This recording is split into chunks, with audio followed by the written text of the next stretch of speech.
you and yours are well and things are safe with all of your family. Have you been exploring paths of eligibility to return to college basketball since that seems to be the flavor du jour? Hey, the way college is set up now, I think you get 5 years. I got one more year left. You can muster it together for one more year till what? The eligibility runs out, the body breaks down, or you're just ready to go back to being a media man? I prefer the media, but if I tried to play right now, we definitely go with the body breaking down because it's, I don't think people understand how much running is involved, how much mental preparation is involved. And I think I could do the running, but the mental part, I don't think I could do it anymore. That is interesting. The mental part. Now, let's be real here. I would imagine mental preparation in the media, as hard as you work, and we hear you and will this coming Saturday for Duke at Carolina, probably not as strenuous because the stakes aren't as high as they are when you got 19,000 or so people watching you. Yeah, you know what? When you play a rival, you don't even think about the people in the stands. You just worry about your opponent in front of you, and you just try to get a win. You try to step out. If you're at home, you're trying to blow someone out. If you're on the road, you're trying to send people home quiet. So it's just one of those things about rivalry games that brings out the best in players and coaches. Robert Horry with us here in the Fast Lane. RK Horry on Twitter to keep up with him. He's got the Big Shot Bob podcast and is generous enough to join us here in the Fast Lane. Bigger picture, though, I know you're familiar with Auburn, with Charles Bediako. He's been a point of contention with that. Virginia's got one of their own who's played professionally, and Testa Ritter, who has played professionally, is at Virginia. Heck, Neoclis of Dallas was in the Greek League. He's at Virginia Tech. So we're littered within our backyard. What is your assessment of the blurred lines of what is deemed eligible and okay to be a professional when it comes to college athletics now? It's so messed up. I think once you make a decision as an individual to say, hey, I'm going to go into the draft, you lose your eligibility. We got to start learning how to live with our decisions because this society now is all about, okay, I'm making a decision. Oh, it's not working out for me. I want to go back and rewind it. If I can hit the rewind button, I will rewind it too, but you can't. You have to live with the decisions. And we're just creating, a bigger problem for athletes. And I don't think these colleges understand it. It's about learning to become young men and young women and moving on in life. Now you got to understand that, I make this decision. I got to live with it. I make good decisions sometimes. Sometimes I make bad.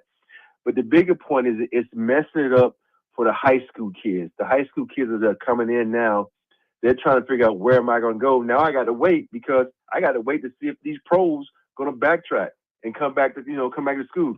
Next thing you know, LeBron James going to be playing college basketball. It's just crazy. It really is. I mean, and I'll ask this out of you as well, Robert, because you've got the perspective of being an analyst for Compass Media Networks, and we're grateful for Robert Horry's time today in the Fast Lane. But you're a dad. You are a granddad. I don't mean to date you in a bad way, but we do have to bring that up because as somebody in that spot, how does that look at and how do you view this differently in an era where, look, you got paid to play professionally in the NBA. I don't begrudge athletes for getting what they can, even if it's not in the professional ranks, but you also want them to grow up knowing, regardless of where they make it financially, they have, they understand consequences. How do you blend the two of those?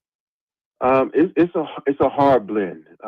Because you look at certain teams, you look at certain players, they're making $3 million, and you got another kid who's over here making like $100,000. And I think, people don't understand the NBA is capped. And that's one of the things, only certain players can make a certain amount of money. And I think there needs to be a rule where they cap it in college sports. I know they say, well, you don't need to cap it, but it's becoming a disadvantage. I know I just heard some coaches complain about how they have no NIL money. And I heard, you see teams like BYU that's able to offer a guy $3 million. I like the Cinderella story. And there was not going to be any more Cinderella stories because the Cinderella teams can't afford the good players. And then when you do go to a school for 1 year, someone's going to poach you. There need to be a rule for that. In the NBA, you have those rules. And since college sports are becoming like professional sports, you need to have the same rules. And it's just crazy. And I love college basketball. I spent 4 years in college and I loved it. And I learned how to become a young man. I learned how to become a man.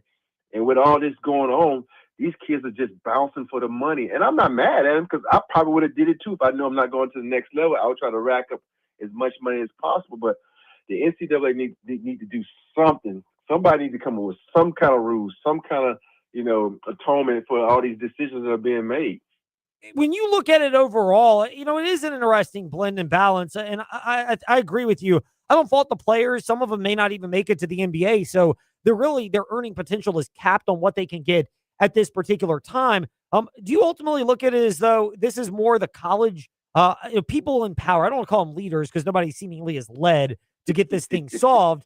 And that's disrespectful to the term leadership. But the people that have lots of power in college, is that ultimately where you say, hey, please be grown-ups for once?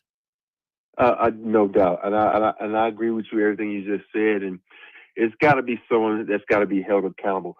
You think about when the NCAA was making money off all these college kids that weren't getting paid, they had all these rules. Then, you can't do this now that guys are getting paid. It's like, you know what?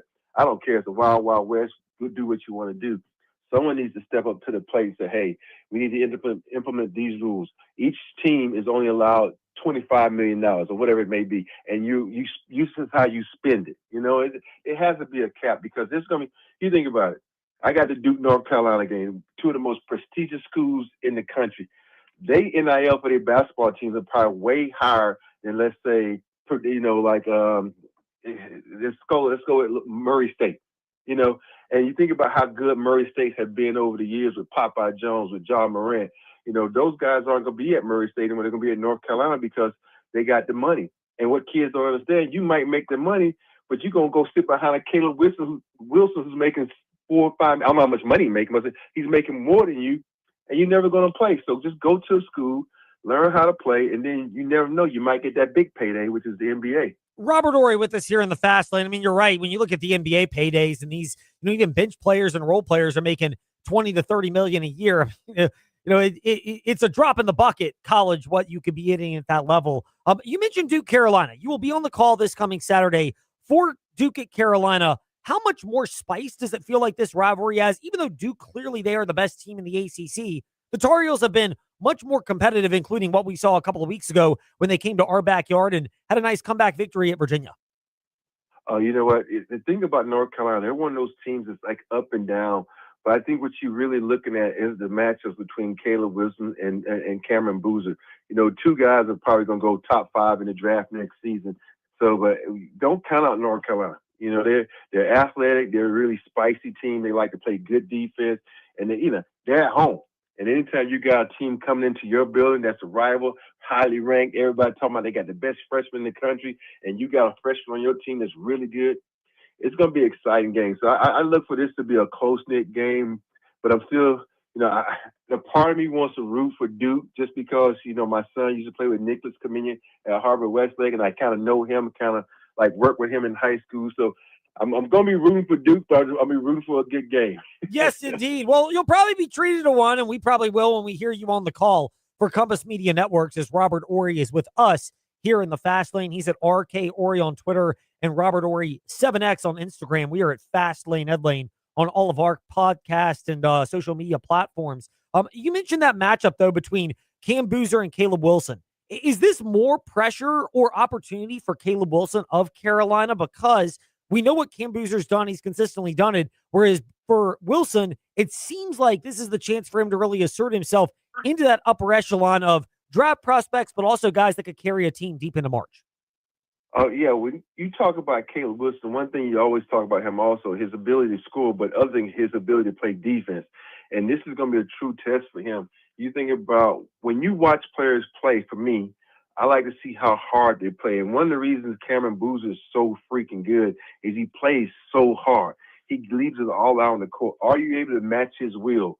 You got to match his intensity. And that's just going to be a great test for Caleb Wilson. And this probably is, I bet this game probably have more scouts at it than any game because they want to see this matchup just as bad as I do. So I think this could be a statement game for Caleb Wilson, who I really love the way he plays. What does it do for Caleb Wilson of Carolina? And I know we're talking about that, but the matchup is so intriguing between he and Cam Boozer that Boozer, there are a lot of freshmen. This may be one of the most talented freshman classes we've had in college basketball. Even if you just count the legit freshmen, not like the ones that are in their 20s right now, Rob.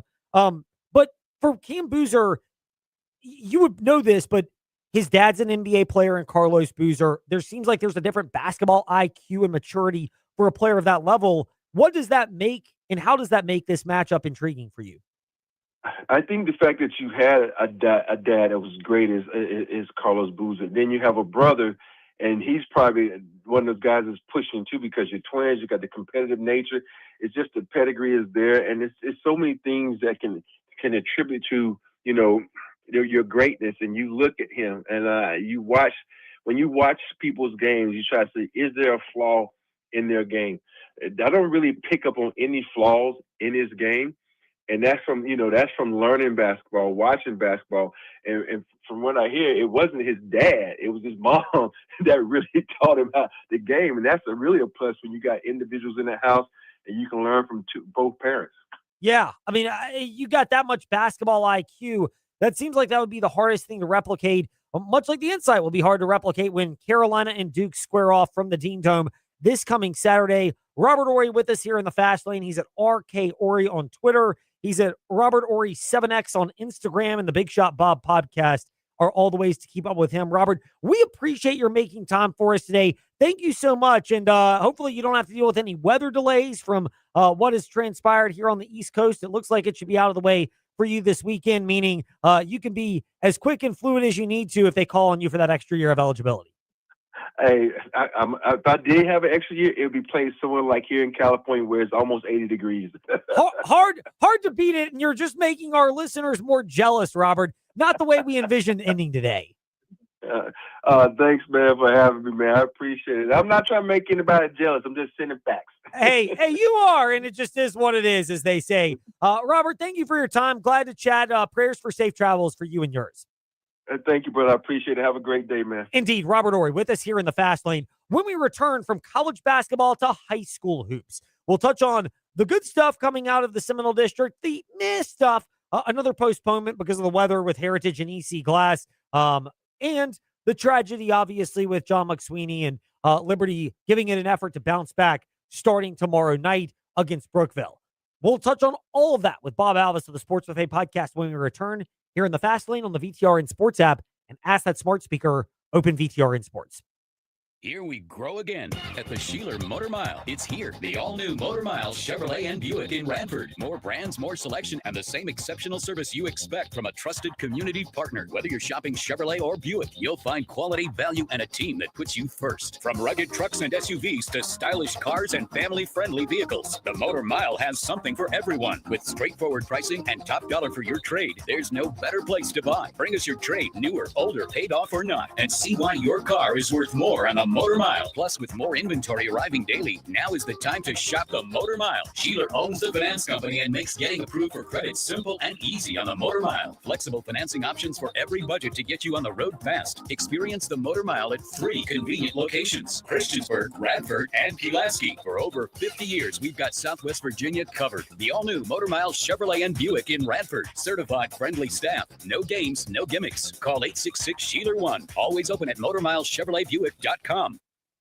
Have you been hit by the winter doldrums? Are you itching for a place with more than a couple hours of daylight? Start your journey to a warm weather escape with us. Scuba classes are forming right now at Aquatrek Adventures. We can have you ready for a warm, relaxing excursion to a sunny tropical destination, including our spring getaway to sunny Florida. Take the first step. Call Aquatrek Adventures on Mill Lane in Salem and visit our website at aquatrekadventures.com to sign up for the certification or your trip. What do high-performing athletes have in common? They don't just train their bodies, they train their minds. The best competitors have a strong mental support system that keeps them focused, confident, and at the top of their game. Want that same support in your own life? Central Virginia Counseling can help. No matter what life throws your way, our team is here for you with 2 Lynchburg locations on Wigington Road and Timberlake Road, and telehealth available anywhere in Virginia. Take the first step today. Visit centralvirginiacounseling.com. Looking for everything happening in and around Central Virginia that used to be in the morning paper? Start your day at the lynchburgportal.com. Get the latest news updates from Bill Trevero, plus up-to-date weather from VTRN's own in-house meteorologist, Matt Ferguson. So you're always in the know before you head out the door. Want to listen on the go? Stream classic hits on Rewind 103.9. Get breaking local news on WIQO, or catch the best sports talk and play-by-play on VTRN Sports, powered by ESPN Radio, all right from the portal. Looking to save? Check out insane radio deals for great local discounts, or explore local podcasts featuring the voices and stories that make our community special. Plus, connect with local businesses through the Lynchburg Business Alliance directory and stay in the loop on the latest events from Lynchburg Tourism. It's all right here. Local news, weather, sports, deals, and more at the lynchburgportal.com. Your gateway to everything Lynchburg.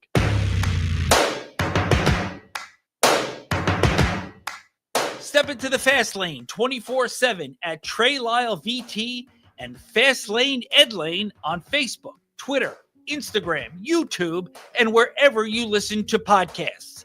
Now, back to the Fast Lane.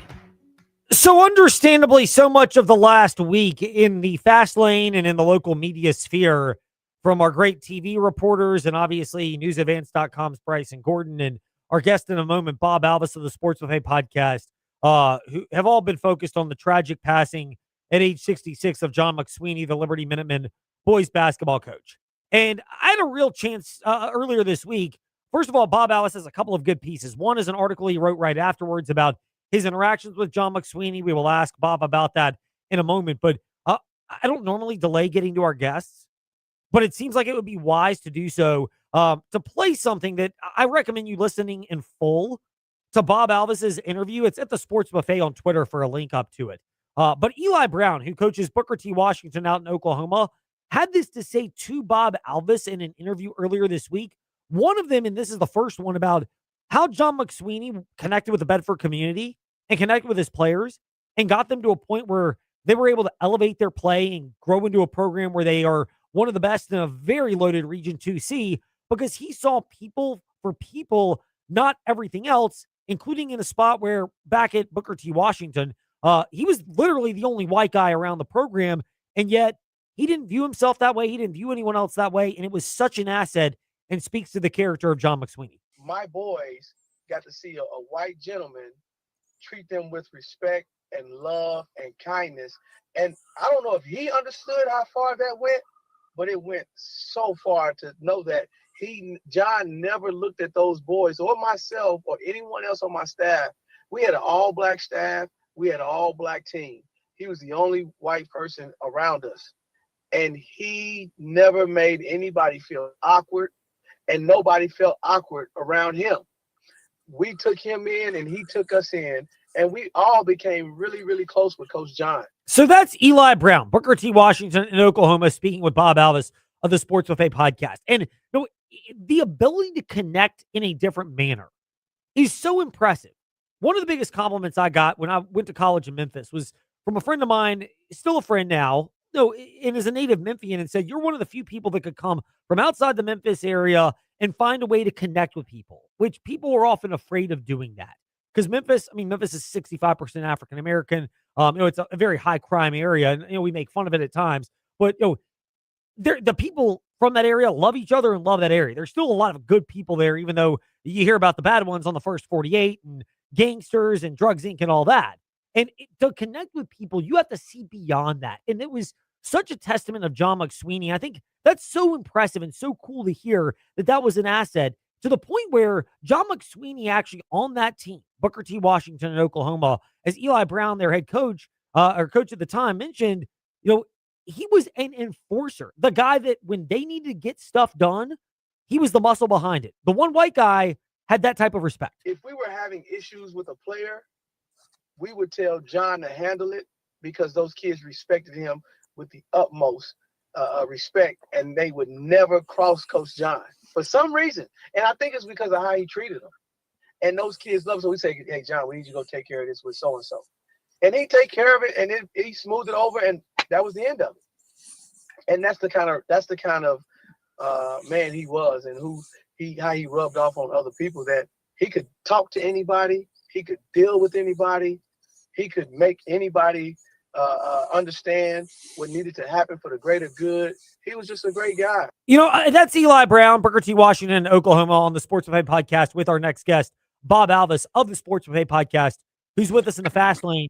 But it is so worth bringing that up because, Bob, as we welcome you into the fast lane, first of all, we appreciate your time. I know this is not the conversation that you or I wanted to have about high school hoops at any point ever, but especially in the middle of the season. But I appreciated John McSweeney covering him at Seminole District Media Days and hearing about him from others around the district. Appreciated him more when I read your initial article and thought piece and what Bryson Gordon said so well at newsadvance.com, among the other media people who've paid their tribute, and from coaches in the Seminole District. But it got taken to a whole new level with that type of commentary from what Eli Brown mentioned.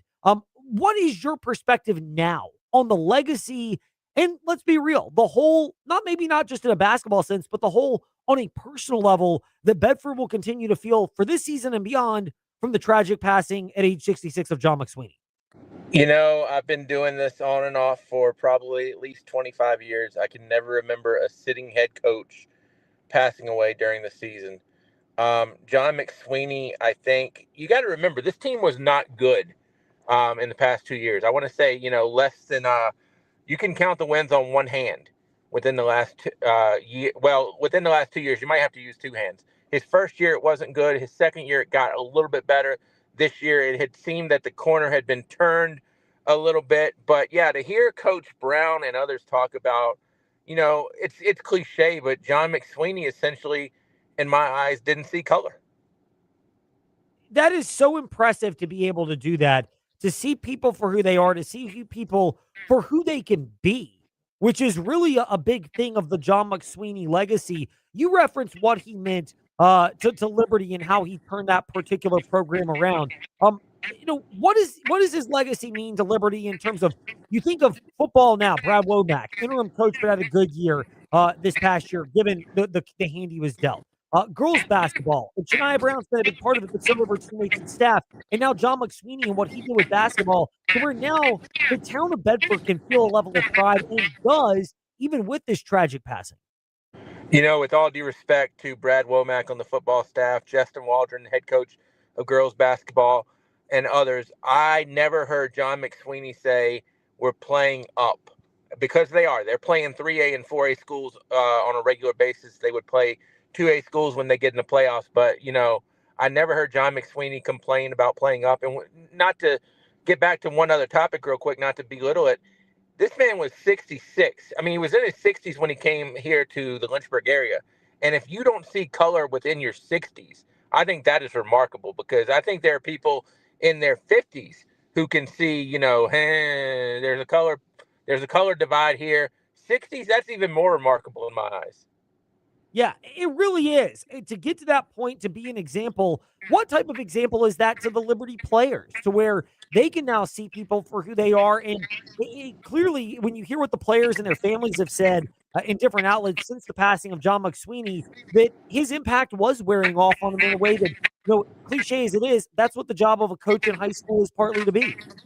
Yeah, I think the job, a lot of people will say I'm a coach and I'm a teacher, but you really have to be an encourager, I think, to be a lifelong, lasting impact. Jeff Monroe talks about it a lot. He's the head coach at Jefferson Forest. But I think John McSweeney, if you weren't listening to him, I want to know why.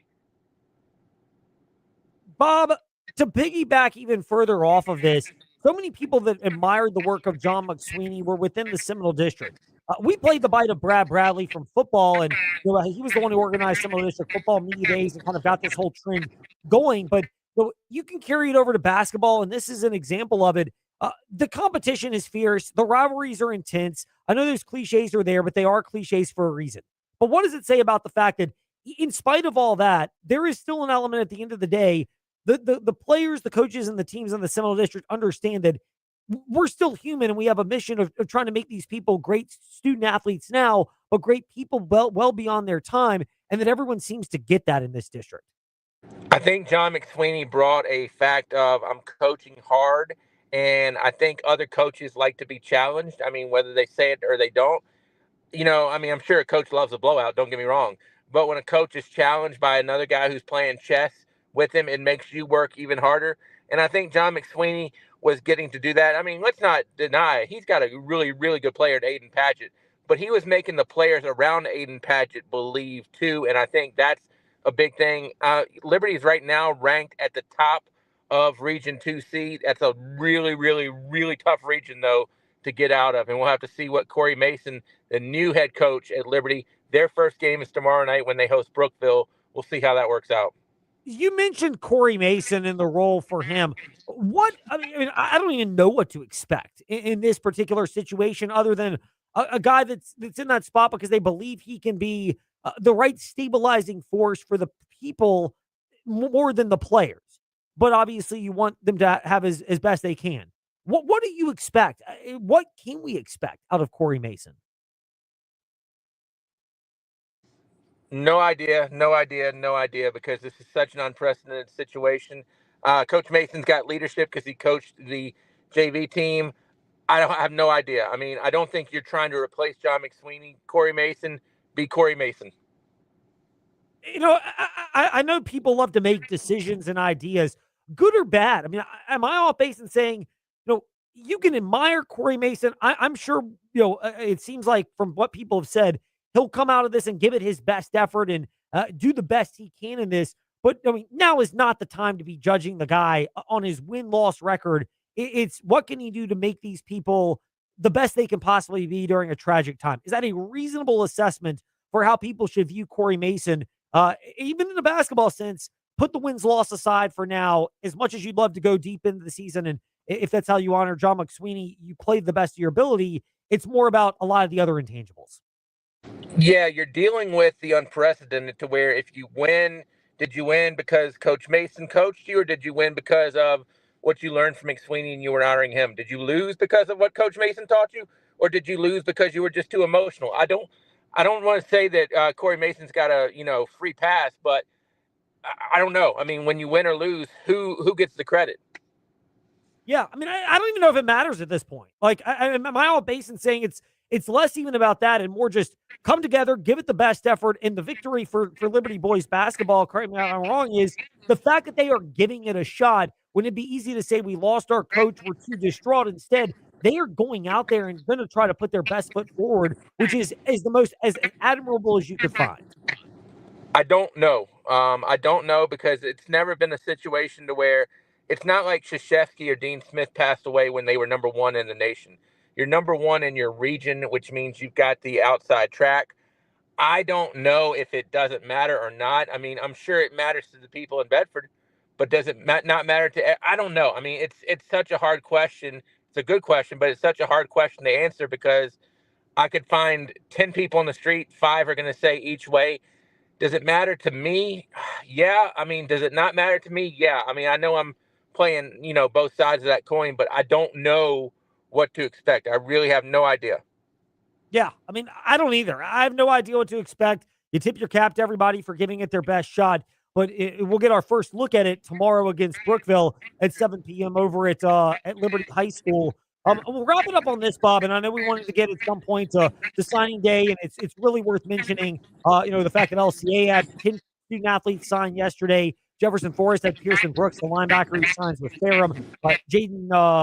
Josiah Bryan is gone from boys basketball at LCA to Randolph Macon, and Jaden Coward as well. He signed with Elon from football, and those are just a couple of them. But we'll get to that at a different time.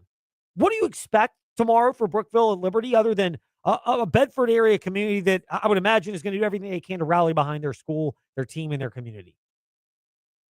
Well, I think it's a good matchup because Liberty is not playing a team that's at the top of the district. So it's not, they're not playing EC Glass or LCA to where they really got to bring everything. Now, that's not, with that being said, you still got to bring it when you play Brookville because it's a game you should win. And to me, those are almost scarier. I don't know what's going to happen tomorrow. I think, honestly, once the ball is tipped and the kids get playing, that'll be the best thing for them because having experienced loss in my own life, everybody is almost suffocating you for those first couple weeks. The out-of-town guests and everything are, what can I do for you? What can I do for you? What can I do for you? But there's a time where you want to kind of get back to normal. The bad part about that is when you get to that quote-unquote normal part, then you don't have anybody there. So I think Liberty basketball players definitely need love without suffocation. That's great. My mom has always said that as well. She obviously she's lost both her mom and her dad, and she's always said it's not even the moment immediately after. It's once everything dies down and everybody else returns to their normal life, and then you have to deal with a totally new normal. How different that really is. Bob Alvis, we're grateful for your time and perspective today in the Fast Lane. Thank you so much for sharing it. I know we would touch on other topics, and we will again soon, but this is so unprecedented that we wanted to get your perspective, and you did as well as we always expect you to do. Appreciate you, Ed. Bob Alvis with us here from the Sports Buffet podcast here in the Fast Lane. That does it for us today on W227BG Timberlake, WVGMA Lynchburg, WMNA Gretna, Danville, Southside. We appreciate Bob. We appreciate you. We'll kick it on to Freddie and Harry in progress for about a half hour until we get to Virginia Tech Lady Hokies basketball at Notre Dame tonight. Then tomorrow, it's TJ Wilkerson in the Fast Lane on the VTR and Sports app at 93.3 FM. Shannon is in tears, y'all. As a producer behind the glass right